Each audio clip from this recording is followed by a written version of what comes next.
Olá, durabilidade em estruturas parte 2. A gente tinha feito a parte 1, mas tem mais coisa que a gente pode considerar ainda só na estrutura, certo? Bom, primeira coisa, vamos imaginar a fundação vai ser feito, por exemplo, uma sapata, tá? Então vamos imaginar uma casa pequena, o solo tem uma resistência aceitável e vai ser feito uma sapata de 80 por 80, tá? Uma sapata normal aí para uma casa, uma coisa assim, perfeitamente normal, desde que tenha um solo com capacidade portante, beleza. Então, ah, temos duas possibilidades, né? Quando a gente vai fazer uma sapata. A gente pode cavar, podemos cavar até a profundidade necessária, né? Até chegar no solo que tem a resistência que a gente precise, certo? Compactar aquela região e concretar. É uma possibilidade. A outra possibilidade é nós cavamos, fizemos uma caixaria no entorno, certo? Travamos a caixaria, fizemos uma caixaria bem bonitinha, certo? E concretamos, certo? Concretamos ali, temos mesma espessura, né? Digamos, vai querer uma sapata de 30 de espessura, então se concreta os 30 com a tábua de 30, né? Ou se fosse sem a tábua, só se concreta 30. E aí, pessoal, qual que seria o estilo ideal, né? Bom, porque eu posso fazer só cavar o buraco e jogar o concreto lá, ou eu posso realmente fazer uma caixaria bonitinha, fazer perfeitinho sair uma sapata de 80 por 80. Vamos pensar numa coisa, por que a gente não joga madeira dentro do concreto? A madeira tem uma resistência de tração considerável. A madeira, por volume, ela é mais 10, 15, 20 vezes mais barata que o aço, certo? Mas a gente não joga madeira dentro do concreto para reforçar, né? Por quê? Bom, porque a madeira apodrece, a madeira apodrece e a longo prazo a gente não consegue garantir ela, certo? Além disso, ela deteriora o concreto em torno dela, né? Porque ela não tem quando ela for deteriorando, é um material orgânico do lado do concreto, não convém, né? Então, por mais que, tudo mais bonitinho, fazer uma caixeira de madeira, numa sapata e tudo mais, se aquela caixeira de madeira não for removida, seria muito melhor ter cavado e jogado só o concreto lá, certo? Claro, antes de fazer o concreto magro e tudo mais, deixar nivelado, mas seria muito melhor nem ter a caixaria, certo? É errado colocar a caixaria? Não, mas não é uma despesa realmente necessária, certo? E se aquela caixaria você não tem certeza que você vai conseguir tirar ela depois, acaba sendo um problema para o concreto a longo prazo, né? Em 30, 40 anos, aquela sapata não vai ter mais a durabilidade, a resistência, né? E um concreto aceitável como ela tinha quando foi concretado. Então, se vai fazer uma sapata 80 por 80 quadradinha, ou faz ela mais ou menos com 80 por 80 até um pouquinho maior, sem a caixaria, muitas vezes é melhor fazer uma sapata ali, mesmo que ela não tenha o formato quadradinho perfeito, mas que ela tenha não tenha madeira que vai ficar presa dentro do concreto, certo? Outra coisa, pode acontecer que seja um solo, digamos, permeável, um problema assim, que ele não, ou pode ser um solo meio arenoso que ele pode querer desmoronar, aí nesse caso se chapisca as laterais, né, antes de concretar, certo? Mas basicamente seria isso, né? Se a gente for colocar madeira, a gente tem que ter cuidado para tirar aquela madeira depois. Se não tirou, seria muito melhor nem ter aquela madeira na fundação, por exemplo, certo? Outra coisa, bom, se a gente for pensar num concreto estrutural, a gente quer um concreto com uma resistência aceitável. A gente não vai colocar um concreto muito fraco, porque senão, a longo prazo, ele não vai conseguir proteger o aço, pode ter corrosão, ou ele pode ser tão fraco a ponto de que o concreto falhe, principalmente a gente está usando uma armadura aí fora do padrão, certo? Mas, uh, quando a gente tem uma fundação, a gente precisa realmente de um concreto de alta resistência, muitas vezes padroniza, né? Nos pilares, nas vigas, na laje, na sapata, vai usar tudo esse concreto aqui, digamos, liga para a concreteira e pede FCK de 30. Possibilidade. Ou faz o traço na betoneira, mas tudo controlado na padiola, mas padroniza os traços, certo? Bom, quando a gente tem uma estrutura exposta, caso a longo prazo ocorra alguma patologia, a gente vê ela.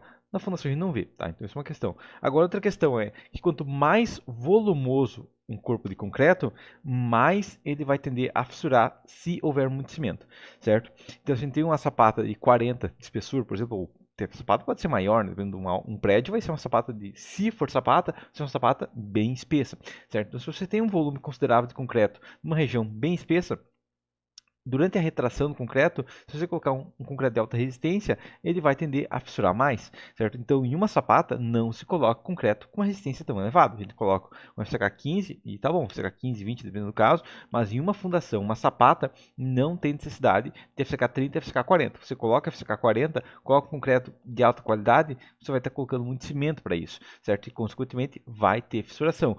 Mesmo que você faça uma cura muito boa, certo? Seria muito melhor você fazer uma sapata sapata de concreto de menor resistência e também manter a cura, né? Então, muitas vezes não é necessário no FCK alto, certo? Você não, se você colocar FCK 40 numa sapata que só precisaria FCK 20, você está reduzindo a durabilidade da sua estrutura, certo? Por quê? Porque ela não tem necessidade de tanto cimento lá. E aquele cimento lá, ele vai tender a gerar retração na estrutura, certo?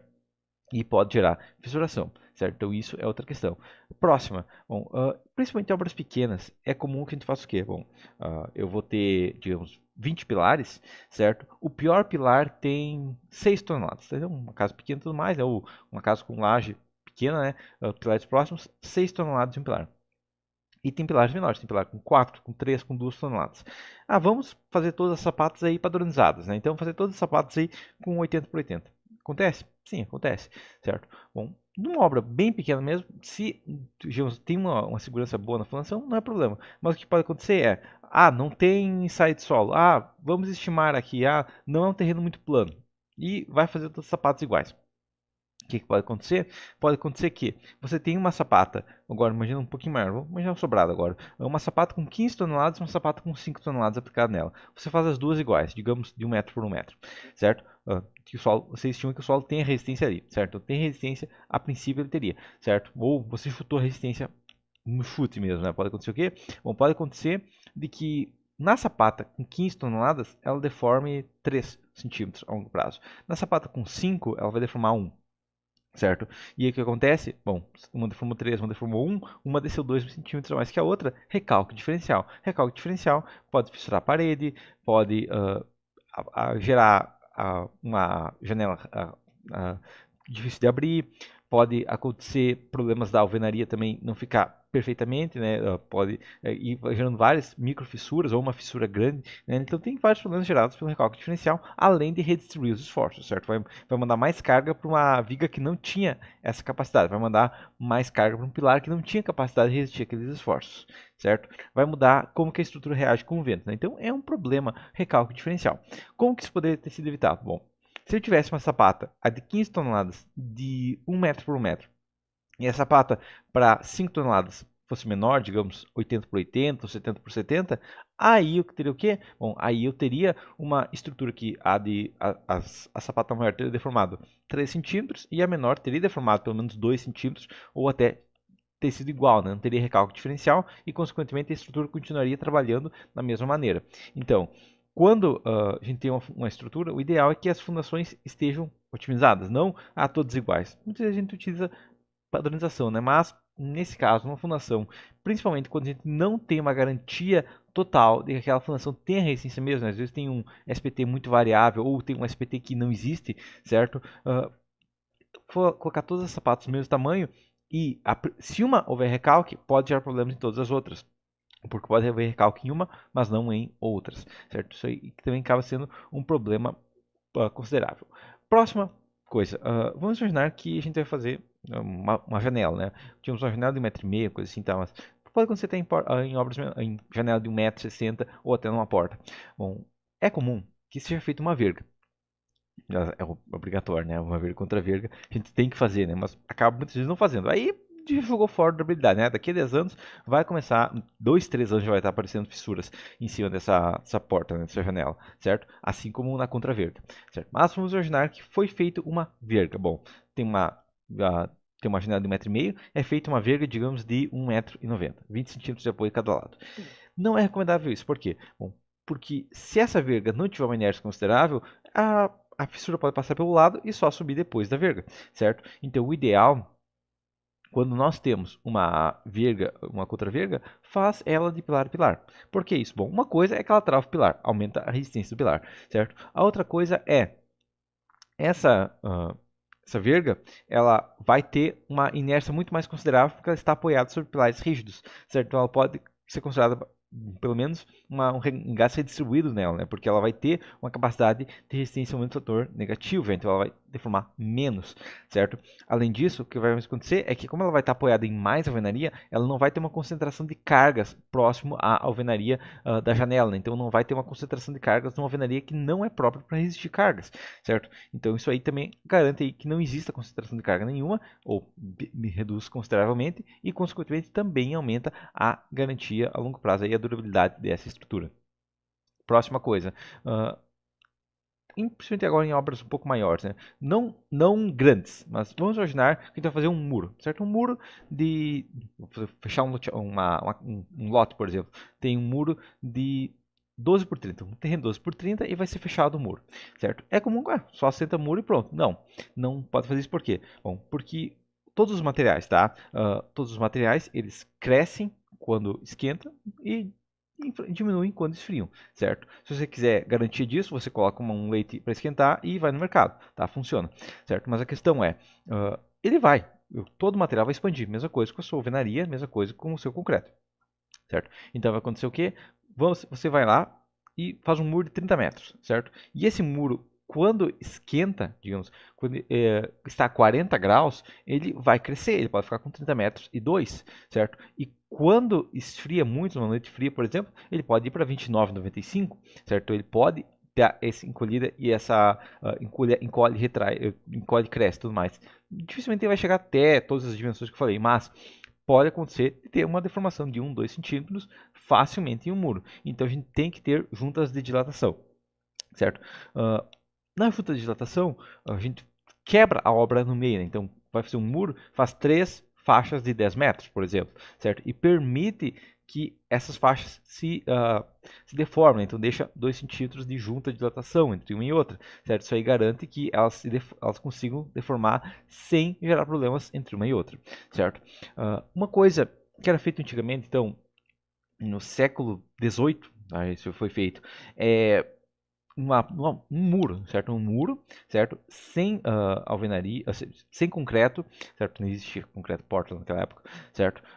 Um muro alto e tijolo em pé. E foi feito um muro bem longo, sem necessidade de nenhuma junta de dilatação.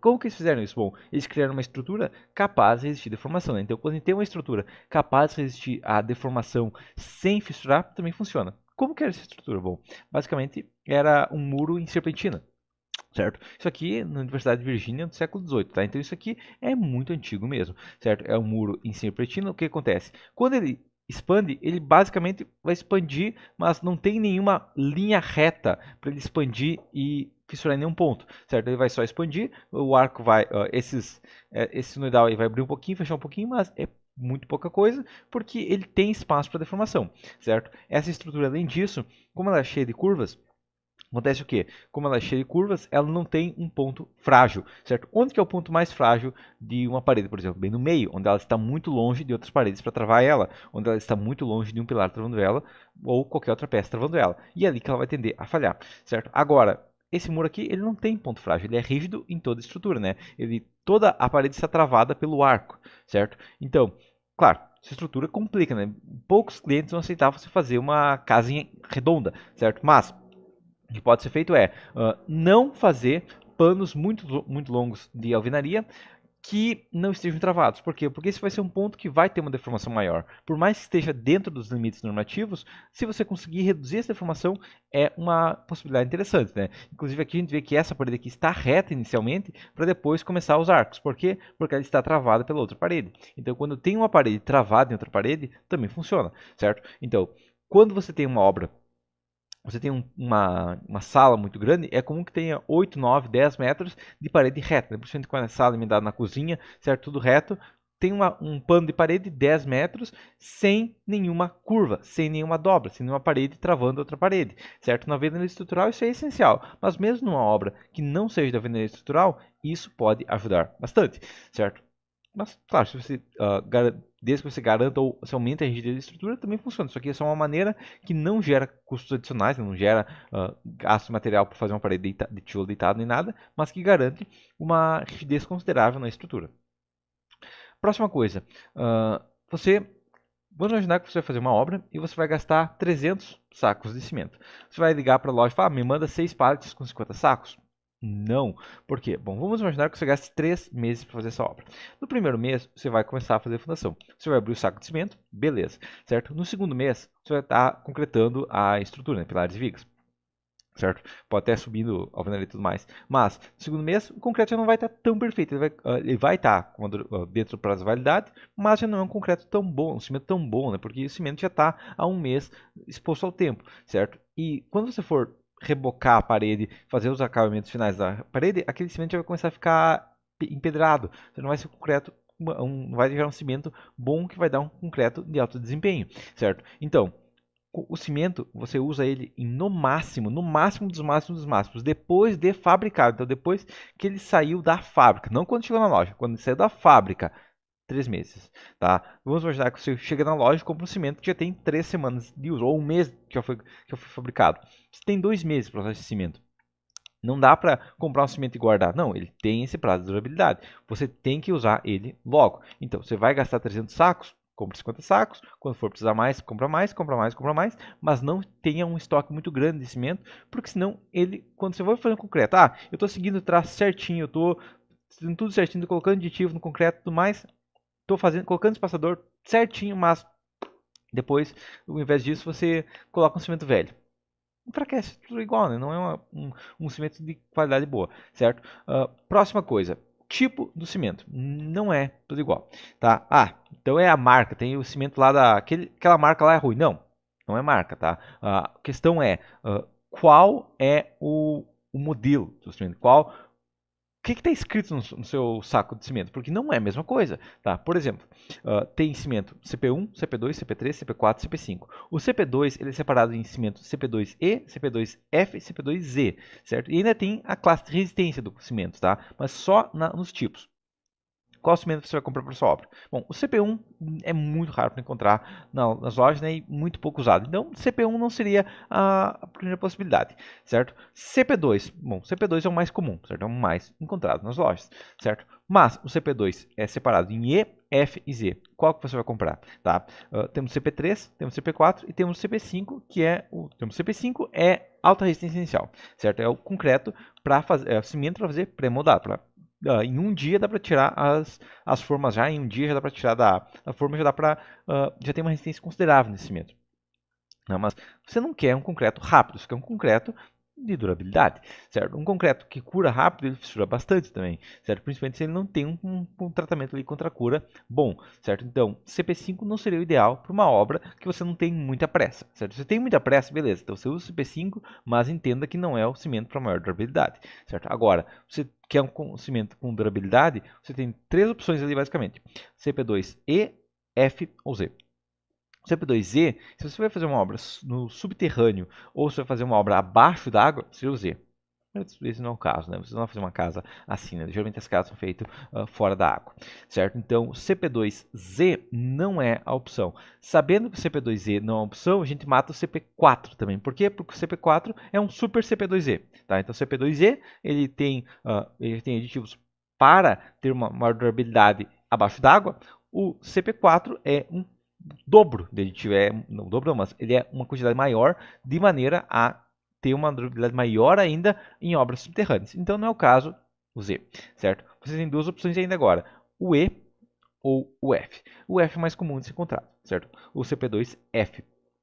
CP2F, basicamente ele é um concreto que ele tem aditivos para melhor trabalhabilidade. Mas se você já tem algum aditivo na sua obra, você não precisa do CP2F. Se você já tem um superplastificante, se você já tem um cimento ali, ou tem um aditivo extra ali, hiperplastificante, que ajude na trabalhabilidade, não é necessário CP2F. Então você fica no CP2E, certo? Que é o cimento para maior durabilidade, certo? Mas CP2E é maior durabilidade. E o CP3? O CP3 é um mega CP2E, certo? O CP3 é basicamente a mesma coisa que o CP2E e o CP4. Ele é um CP2E com mais aditivos ainda para garantir maior durabilidade. Então, cimento ideal para uma obra que você quer uma durabilidade boa, CP3, se não tiver CP3, CP2E, certo? É um concreto que a longo prazo vai ter maior durabilidade, ele vai ter menos fissuras, ele, claro, vai ter um tempo de cura maior, mas ele vai ser um concreto que vai garantir uma estrutura que vai demorar mais até gerar problemas. Próximo, certo? Próxima coisa, você vai fazer o cimento, o seu concreto na sua obra, certo?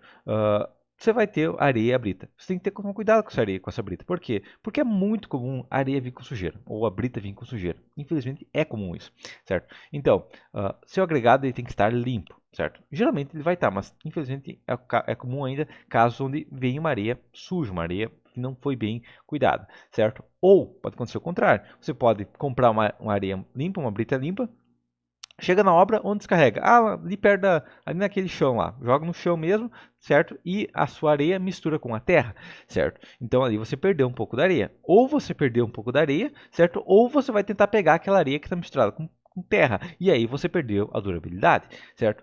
Mesma coisa com a brita. Jogou a brita onde tem um monte de terra, ou você sacrifica aquela brita, ou você pega aquela brita e perde a durabilidade, né? Qualquer um dos dois casos aí é problema. Então, chegou o agregado na sua obra, coloca ele sobre uma lona e garante ali que ele não vai ter em contato com a terra, por exemplo, certo? Além disso, protege ele contra as intempéries, certo? Então, passa uma lona para a areia para ela não umedecer excessivamente com a chuva, certo?